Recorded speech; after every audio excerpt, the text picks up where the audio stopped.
Over the weekend, we received good news that really does show that our heartfelt conviction should and can triumph over intimidation. Over the weekend, 3 people pled guilty and are now facing up to 10 years in prison for conspiracy intended to injure, oppress, threaten, or intimidate employees at the Heartbeat of Miami Pregnancy Center in Miami. This is a personal story for me because my wife and I helped start the Heartbeat of Miami Pregnancy Center back in 2006.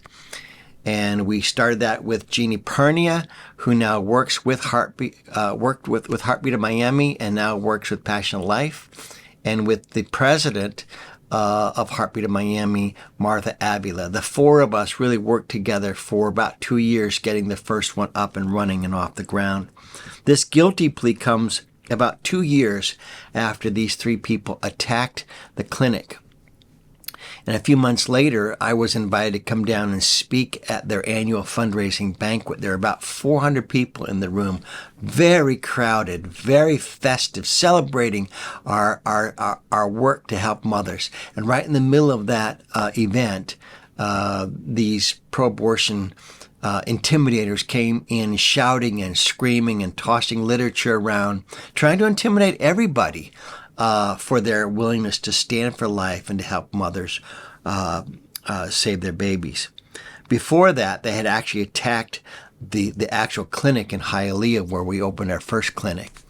And they threatened all of the workers there, as you can see from this first picture, that they're basically saying if abortion is not safe, then you are not safe, which is very, very intimidating and threatening language.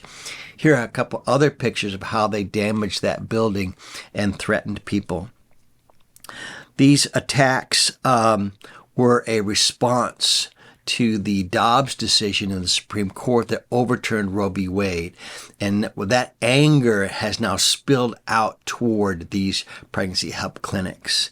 Heartbeat of Miami is just one of about 100 or more pregnancy centers that have been spray painted, firebombed, bricks thrown through windows, and everything else. But it's also an example for us of what the scripture says. And let me just remind you, in Psalm 7, verses 14 and 15, we read, "The wicked man conceives evil and is pregnant with mischief and gives birth to lies. He makes a pit, digging it out, and falls into the hole that he has made." I think of this verse because this guilty plea came about because of the FACE Act. Now, the FACE Act was passed during the Clinton administration over 30 years ago now, or about 30 years ago. FACE refers to the Freedom of Access to Clinic Entrances Bill, and it was designed to protect every abortion clinic in the country from anyone going there to pray, to sit down or block the door, or even to offer counseling to women approaching the building, even if it's on a public sidewalk. So this is the bill now that has been used against these people attacking pregnancy help clinics, because the FACE Act is designed to protect all organizations that provide reproductive health services. Well, there's no one in the country that provides reproductive health services better than the pregnancy help clinics that offer pregnancy testing, ultrasound, counseling, connects them to long-term health, and their entire mission is to help mothers have a healthy pregnancy and a healthy baby. And so now they have been protected. There'll be a settlement that will, I hope, put an end to these attacks against our pregnancy centers. And if you want to respond in any practical way, I would really encourage you to contact the Heartbeat of Miami on their website and thank them for standing strong. Martha Avila is the president there. The board had to find a lot of courage to go ahead and go through the legal process here. We should also thank the organization First Liberty that really took up the Heartbeat of Miami case and defended them. and has pursued the defense of all of us, really, the ability to stand for life. And finally, we should really, really thank the Attorney General of Florida.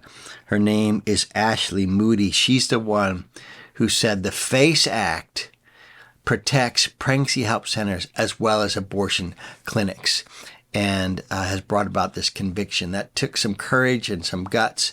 And all that to say, I think it's really important for us to continue to stand for life without apologies and without intimidation, and for us to continue to work to expand. I learned through the heartbeat of Miami how to work cross-culturally. It was in Miami that we worked with Haitians and Hispanics from all over Latin America, which then expanded into going to other parts of the world and expanding the pregnancy help movement worldwide. So we're thankful for what happened there over the weekend, and we really want to commend them and their courage, and encourage you to be thankful and recognize that abortion in the U.S. really is only 3% of the worldwide abortion annually. That means that 97% of all abortion in the world is a world missions challenge, going outside the border to bring Pregnancy Help Center to where it's needed most. And that's where we need you. We need to stand strong, be confident, be bold, be generous, be prayerful, and be enduring. Thanks so much.